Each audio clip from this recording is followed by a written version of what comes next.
নমস্কার, আমি মৌমিতা। আমার কালিন্দী চ্যানেলে আপনাদের সকলকে স্বাগত জানাই।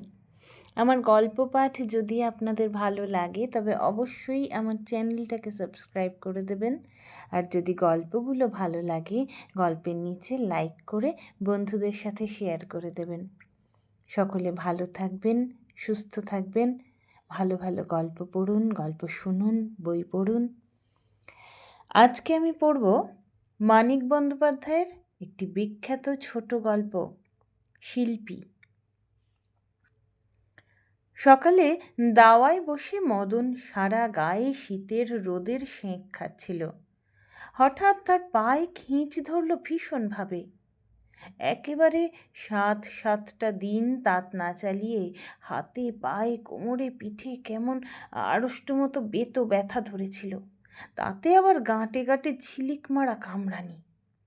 সুতো মেলে না, তাঁত চলে না, বিনা রোগে ব্যারাম ধরার মতো হত্যে করে ফেলে। ঘণ্টার পর ঘণ্টা একটানা ধরা বাঁধা নরণচরণ তাঁত চালানোর কাজে। তার অভাবে শরীরটা মিয়ে ঝিমিয়ে ব্যথিয়ে ওঠে। দুদিন রাতে ঘুম আসে না। মনটা কেমন টন টন করে এক ধরনের উদাস করা কষ্টে। সব যেন ফুরিয়ে গেছে। যাত্রা শুনতে গিয়ে নিমাই সন্ন্যাসী হয়ে বেরিয়ে যাবার সময় যেমন কষ্ট লাগে তেমনি ধারা কষ্ট, তবে ঢের বেশি জোরালো আর অফুরন্ত। শরীর মনের ওসব উদ্বেগ সয়ে চুপচাপ থাকে মদন। যা সয় তা সইবে না কেন? সকালে উঠেই মা গেছে বউকে সাথে নিয়ে বাবুদের বাড়ি। বাড়ির মেয়েদের ধরবে। বাবুর ছোট মেয়ের বিয়ে উপলক্ষে দু একখানা ভালো মদন তাঁতির নাম করা বিশেষ রকম ভালো কাপড় বুনে দেবার ফরমাস যদি আদায় করতে পারে। বাবুর বাড়ির বায়না পেলে সুতো অনায়াসে জোগাড় হয়ে যাবে বাবুদেরই কল্যাণে। বাড়িতে ছিল শুধু মদনের মাসি, তার আবার একটা হাত নুলো, শরীরটা প্যাকাটির মতো রোগা। মদনের হাউমাউ চিৎকার শুনে সে ছুটে আসে মদনের 2 বছরের ছেলেটাকে কোলে নিয়ে। সাথে আসে মাসির 4 বছরের মেয়ে। মাসির কি ক্ষমতা আছে এক হাতে টেনে খিঁচ ধরা পা ঠিক করে দেয় মদনের? মাসিও চেঁচায়। মদনের চিৎকারে ভয় পেয়ে ছেলে মেয়ে দুটো আগেই গলা ফাটিয়ে কান্না জুড়েছিল।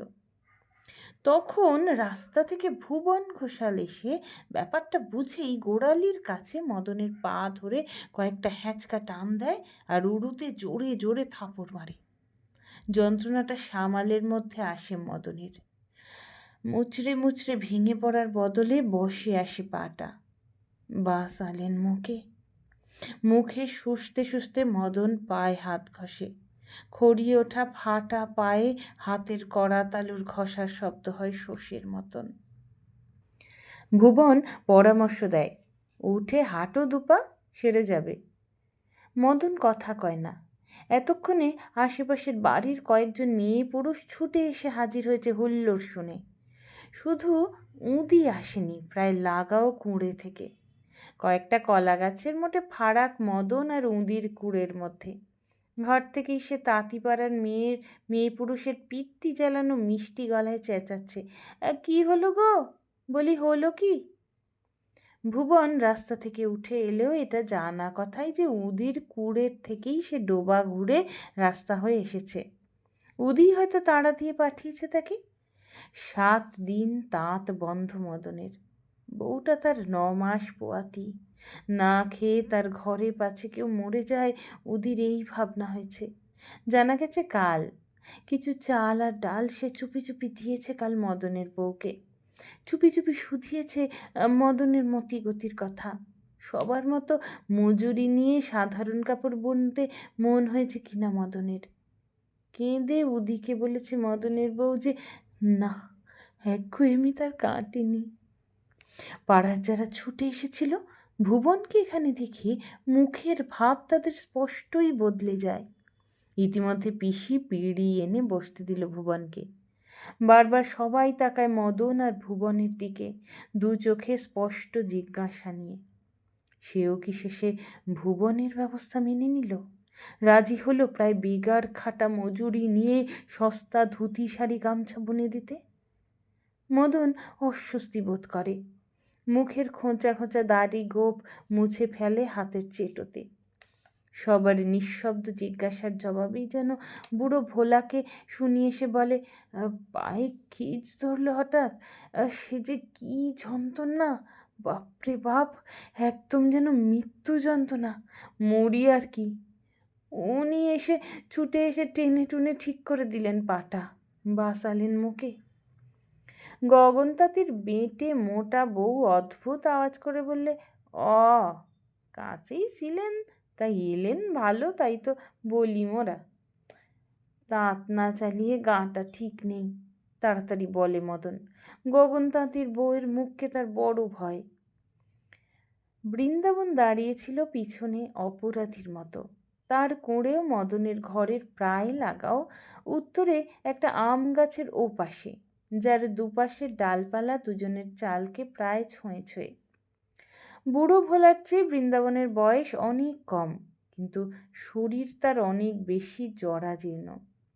একটি তার পুরনো জীর্ণ তাঁত, গামছা আর ৮ হাতি কাপড় শুধু বোনা যায়, তাতে সে আর বসে না, ক্ষমতা নেই। তার বড় ছেলে রসিক তাঁত চালায়, সুতোর অভাবে তাঁতিপাড়ায় সমস্ত তাঁত বন্ধ। অভাবে ও আতঙ্কে সমস্ত তাঁতিপাড়া থমথম করছে। শুধু তাঁত চলছে কেশবের আর বৃন্দাবনের। ভুবন অমায়িকভাবে বৃন্দাবনকে জিজ্ঞাসা করে, কখানা গামছা হয়েছে বৃন্দাবন? বৃন্দাবন যেন চমকে ওঠে, এক পা পিছিয়ে যায়। জানি না বাবু, মোর সেলা বলতে পারে। কেশবকে বলো, বোনা হলে যেন পয়সা নিয়ে যায়। বাঁকা মেরুদণ্ডটা একবার সোজা করবার চেষ্টা করে বৃন্দাবন অসহায় করুণ দৃষ্টিতে সবার দিকে একবার তাকায়। ছেলেকে শুধোবেন বাবু, ও সব জানি না কিছু আমি। পিছু ফিরে ধীরে ধীরে চলে যায় বৃন্দাবন। গগনের বউ বলে মুখ বাঁকিয়ে ঝাঁঝের সঙ্গে, আমি জানি না গো কিছু, মোর শিলা জানে, কত ঢং জানে বুড়ো।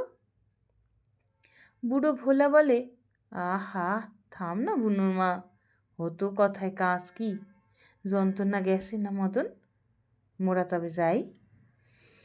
কেশব গেলেই পয়সা পাবে, গামছা কাপড় বুনে দিলেই পয়সা মেলে, এসব কথা, এসব ইঙ্গিত দাঁড়িয়ে দাঁড়িয়ে শুনতে তারা ভয় পায়। সব ঘরে রোজগার বন্ধ, উপোস। ভুবন বলে, তোমার গায়ের তাঁতিরা জানো মদন বড় বোকা। মদন নিজেও ৭ পুরুষে তাঁতি, রাগের মাথায় সে ব্যঙ্গই করে বসে, সে কথার বলতে তাঁতি জাতটাই বোকা। ভুবন নিজের কথা বলে যায়, সুতো কিনতে পারছিস না, পাবিও না কিছুকাল, তাঁত বসিয়ে রেখে নিজে বসে থেকে লাভ কি? মিহিরবাবু সুতো দিচ্ছেন, বুনে দে, যা পাস তাই লাভ। তা নয়, সুতো না কিনতে দিলে কাপড়ই বুনবে না, এই কি কথা? তোমার কথা নয় বুঝতে পারি, সস্তার কাপড় বুনবেই না তুমি, কিন্তু ওরা পোষায় না ওদের। সুতো কি সবাই কেনে না কিনতে পারে? আপনি তো জানেন বেশিরভাগ দাদন কর্জে তাঁত চালায়, পর্তা রাখে দিবা রাত্রির তাঁত চালিয়ে মুখে রক্ত তুলে, আপনি তাও আত্মেক করতে চান? পারবো কেন মোরা? নইলে এদিকে যে পর্তা থাকে না বাপু, কি দরে সুতো কেনা জানো? ভুবন আফসোসের শ্বাস ফেলে। যাক, সে কি করা যাবে, কর্তাকে কত বলে তোমাদের জন্য সুতো বরাদ্দ করিয়েছিলাম, তোমরা না মানলে উপায় কি? বুঝি তো সব, কিন্তু দিনকাল পড়েছে খারাপ, তাঁত রেখে কোনো মতে টিকে থাকা, নয়তো 2 দিন বাদে তাঁত বেচতে হবে তোমাদের।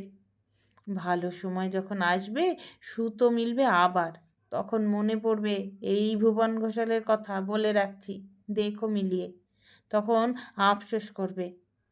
আমার কথা শুনলে তাঁতও বজায় থাকতো, নিজেরাও টিকতে।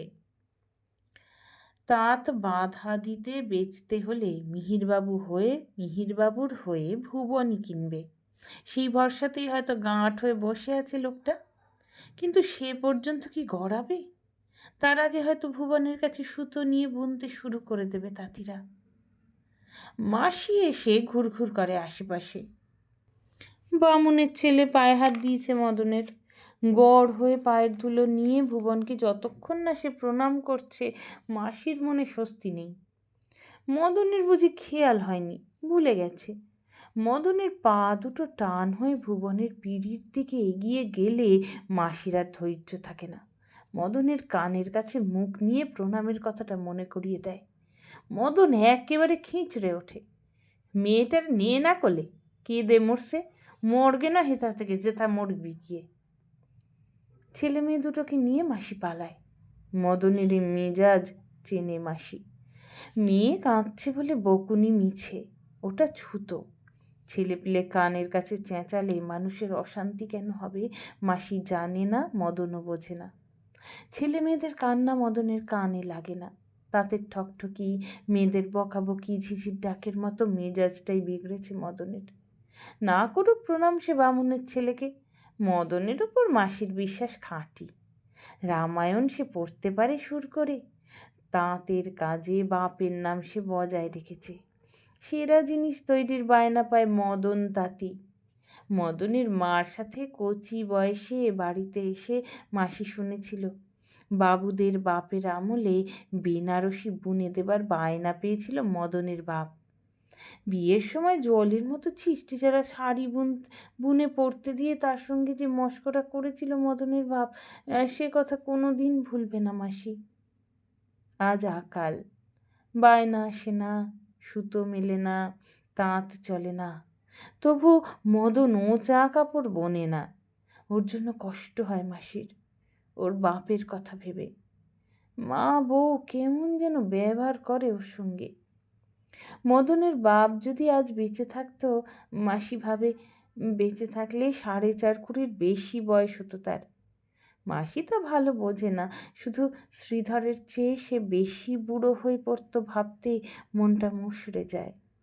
শ্রীধর তাঁতির বেঁচে থাকার দুর্ভাগ্য দেখে সে নিজেই যে কামনা করে এবার বুড়োর যাওয়াই ভালো। না থাক মদনের বাপ, মদন তো আছে। মদনের মা বউ ফিরে আসে গুটি গুটি। পেটের ভারে মদনের বউ থপ থপ পা ফেলে হাঁটে। হাত পা তার ফুলছে কদিন থেকে। পরনের জীর্ণ পুরানো শাড়িখানা মদন নিজে বুনে দিয়েছিল তাকে বিয়ের সময়।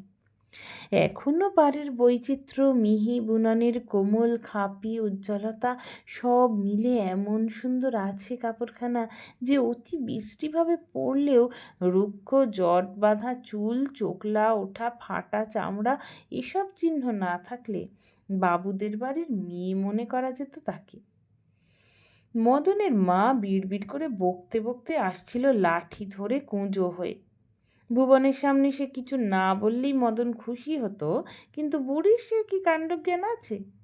সামনে এসেই সে শুরু করে দেয় মদন তাঁতির ইয়তি বশীকরণ বসন্ত শাড়ির বায়নার কথা শুনে বাবুর বাড়ির মেয়েদের হাসি টিটকিরি দিয়ে তাদের বিদে করার কাহিনী। ওসব কাপড়ের চল আছে নাকি আর? ঠাকুমা দিদিমারা ঝিরা আর চাষার ঘরের মেয়েরা পরে ওসব শাড়ি। মদন তাঁতির কাপড় বনগাঁয় শেয়াল রাজা মদন তাঁতি বলল ওসব কথা। পা গুটিয়ে সিধে হয়ে বসে বলে মদন, বেড়েছে, বড় বেড়েছে বাবুরা, অতি বার হয়েছে বাবুদের, মরবে এবার। দাওয়ায় উঠতে টলে পড়বার উপক্রম হয় মদনের বউয়ের। খুঁটি ধরে সামলে নিয়ে ভেতরে চলে যায়। ভেতর থেকে তার উগ্র মন্তব্য আসে, 1 পয়সার মুরদ নেই, গর্ব কত। ভুবন সান্ত্বনা দিয়ে বলে, ও মেয়েরা অমন কথা বলে মদন, ওসব কথায় কান দিতে নেই। তা বলে, বাবুদের বাড়ির মেয়েরাও বলে, তার মা বউও বলে, উদিও বলে, কিন্তু সব মেয়েরা বলে না। এই তাঁতিপাড়ার অনেক মেয়েই বলে না। মদন তাঁতিকে সামনে খাড়া করিয়ে তারা বরং ঝগড়া করে ঘরের পুরুষদের সঙ্গে। মদনও তাঁত বনি, তারাও তাঁত বনি, পায়ের দুলো যুগ্গি নয় তারা মদনের। 1 আঙুল গোপ দাড়ির মধ্যে ভাঙা দাঁতের হাসি জাগিয়ে মদন শোনায় ভুবনকে, একটা এড়ে তাঁতির তেজ আর নিষ্ঠা একটু খটকাই যেন লাগে ভুবনের। একটু রাগ, একটু হিংসার জ্বালাও যেন হয়। সম্প্রতি মিহিরবাবু তাঁতের কারবারে জড়িয়ে পড়ার পর সে শুনেছিল এ অঞ্চলে তাঁতি মহলে একটা কথা চলিত আছে, মদন যখন গামছা বুনবে। গোড়ায় কথাটার মানে ভালো বোঝেনি, পরে টের পেয়েছিল সূর্য যখন পশ্চিমে উঠবে এর বদলে ওই কথাটা এদিকে তাঁতিরা ব্যবহার করে। সে জানে মদন যদি তার কাছ থেকে সুতো নিয়ে কাপড় বুনতে রাজি হয়, আজকাল তাঁতিপাড়ার বেশিরভাগ লোক ছুটে আসবে তার কাছে সুতোর জন্য। বড় খামখেয়ালি একগুঁয়ে লোকটা, এই রাগে এই হাসে, হা হুতাশ করে, এই লম্বা চওড়া কথা কয় যেন রাজা মহারাজ। উঠবার সময় ভুবনের মনে হয় ঘর থেকে যেন একটা গোঙানির আওয়াজ কানে এলো। তারপরেই মাসির গলা, ও মদন, দেখছে বউ কেমন করছে। ভুবন গিয়ে উদিকে পাঠিয়ে দেয় খবর নিতে। বেলা হয়েছে, তার বেরিয়ে পড়া দরকার, কাজ অনেক। কিন্তু মদনের ঘরের খবরটা না জেনে যেতে পারে না। তেমন একটা বিপদ ঘাড়ে চাপলে মদন হয়তো ভাঙতে পারে। উদির জন্য অপেক্ষা করতে করতে সে অত্যন্ত বিরক্ত হয়ে ওঠে। ও ছুরির বড় বাড়াবাড়ি আছে সব বিষয়, খবর আনতে গিয়ে হয়তো সেবা করতেই লেগে গেছে মদনের বউয়ের। কি হয়েছে মদনের বউয়ের? কি হতে পারে? গুরুতর কিছু যদি হয়। উদি ফেরে অনেকক্ষণ পরে। অনেকটা পথ হেঁটে মদনের বউয়ের শরীরটা কেমন করছিল, একবারে মূর্ছা গেছে। মনে হয়েছিল বুঝি ওই পর্যন্তই থাকবে, কিন্তু পরে মনে হচ্ছে প্রসব ব্যথাটা উঠবে। পেশাব হতে গেলে মরবে মাগি এবার। একবেলা এক মুঠো ভাত পায় তো 3 বেলা উপোস। এমনি চলছে 2 মাস। গাল দিয়ে এলাম তাঁতিকে, মরণ হয় না। আখায় কাঠ গুঁজে নামানো হাঁড়িটা চাপিয়ে দেয়। বেঁটে আঁটো দেহটা পর্যন্ত তার পরিচয় দেয় দুর্জয় রাগের। বসাতে গিয়ে মাটির হাঁড়িটা যে ভাঙে না তাই আশ্চর্য। এখনো গেলে না যে? আর যাবো, আলিস্যে লাগছে। ভাত খাবে? মোর রাধা ভাত? উদি আবদার জানায়। ভুবন রেগে বলে, তোর কথা বড় বিচ্ছিরি। মদন দাওয়ায় এসে বসেছে, উকি মেরে দেখে ডোবা ঘুরে রাস্তা হয়ে ভুবন আবার যায়। সকালের পিঁড়িটা সেইখানে পড়েছিল, তাঁতেই জাকিয়ে বসে। কেমন আছে বউ? ব্যথা উঠেছে কম কম, রক্ত ভাঙছে বেশি। ব্যথা তেমন নয়, দুর্গা বুড়িকে আনতে গেছে। মদনের শান্ত নিশ্চিন্ত ভাব দেখে ভুবন রীতিমতো ভড়কে যায়। একটা বিড়ি ধরিয়ে ভেবে মদনকেও একটা বিড়ি দেয়। মদন বলে হঠাৎ, ভালো কিছু বোনার না, একটু দামি কিছু। সুতো নেই বুঝি? মনটা হালকা হয়ে ওঠে ভুবনের। সামান্য আছে, কিন্তু বেনারসি ছাড়া তুমি কি কিছু বুনবে? বেনারসি? বেনারসি না বোনা যে তারই অপরাধ, তারই অধঃপতন, এমনি আফসোসের সঙ্গে বলে মদন, বেনারসি আমি জীবনে বুনিনি। 1 ঘন্টার মধ্যে সুতো এসে পড়ে। ভুবন লোক দিয়ে সুতো পৌঁছে দেয় মদনের ঘরে। সুতো দেখে কান্না আসে মদনের। এই সুতো দিয়ে তাকে ভালো কাপড়, দামি কাপড় বুনে দিতে হবে? এর চেয়ে কেশবের মতো গামছাই নয় সে বুনতো। লোকে বলতো মদন তাঁতি গামছা বুনেছে দায় পড়ে, কিন্তু যাতা উঁচা কাপড় বোনেনি। সকালে পায়ে যেমন খিঁচ ধরেছিল, তেমনি ভাবে কি যেন টেনে ধরে তার বুকের এদিকে।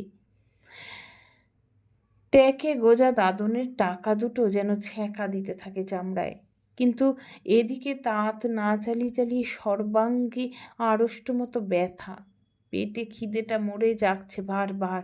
বউটা গোঙাচ্ছে একটানা। কি করবে মদন তাঁতি? সেদিন রাত্রি যখন গভীর হয়ে এসেছে, শীতের চাঁদের ম্লান আলোয় গা ঘুমিয়ে পড়েছে, চারিদিক স্তব্ধ নিঝুম হয়ে আসে মাঝে মাঝে, ও দূরে কুকুর শিয়ালের ডাক ছাড়া মদন তাঁতির তাঁত ঘরে শব্দ শুরু হলো ঠকাঠক ঠকাঠক। খুব জোরে তাঁত চালিয়েছে মদন, শব্দ উঠেছে জোরে। উদির ঘরে তো বটেই, বৃন্দাবনের ঘরে পর্যন্ত শব্দ পৌঁছে থাকে তার তাঁত চালানোর। ভুবন বলে আশ্চর্য হয়ে, এর মধ্যে তাঁত চাপালো? একা মানুষ কখন ঠিক করলো সব? উদিও অবাক হয়ে গিয়েছিল। ও খাঁটি গুণী লোক, ও সব পারে, সে বলে ভয় ও বিস্ময় কান পেতে থেকে। বুড়ো বৃন্দাবন ছেলেকে ডেকে বলে, মদন তাঁত চালায় নাকি রে? তাছাড়া আর কি? কেশব জবাব দেয় ঝাঁঝের সঙ্গে, রাত দুপুরে চুপে চুপে তাঁত চালাচ্ছেন, ঘাট শুধু মোদের বেলা। ভুবনের সুতো না হতে পারে? কার সুতো তবে? কার কাছে সুতা ভুবন ছাড়া শুনি? মদনের তাঁত কখন থেমেছিল উদি জানে না। ভোরে ঘুম ভেঙেই সে ছুটে যায় মদনের কাছে। মদনকে ডেকে তুলে সাগ্রহে বলে, কতটা বুনলি তাঁতি? আয় দেখবি। মদন তাকে নিয়ে যায় তাঁত ঘরে। ফাঁকা শূন্য তাঁত দেখে থ বনে যায় উদি। সুতোর বান্ডিলগুলো যেমন ছিল তেমনি পড়ে আছে।